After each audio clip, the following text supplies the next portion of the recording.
My name is Cy Mott. I'm an associate professor of biology at Eastern Kentucky University. Today, I want to show you a little bit of the methodology of sampling aquatic habitats.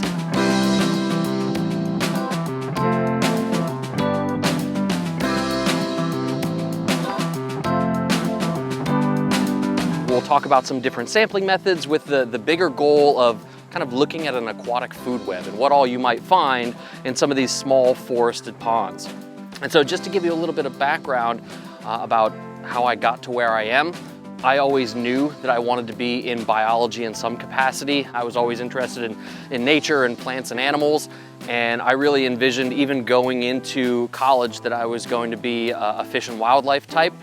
And then I started taking some upper level classes in organismal biology and really loved herpetology, and that kind of dictated where I was going to go from there. And I had some opportunities to do some work in Central America, in Costa Rica and Belize and Panama, and by the end of that realized that I wanted to kind of really focus in on herpetology. And during my master's program was the first opportunity that I had to teach anywhere, and really liked that aspect of it. I had not even thought about teaching as an option until that point. And so from that point on, going into a position in academia seemed like a really good fit. And it worked.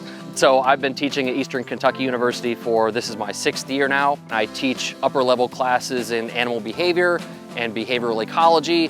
I teach some of our lower and intermediate level ecology classes, and so anything ecology and animal behavior related is pretty much my wheelhouse. Specifically, I look at a lot of things dealing with larval amphibians and tadpole and larval salamander behavior and predation and cannibalism. So all those things in aquatic ecology and kind of looking at questions of how aquatic communities are structured.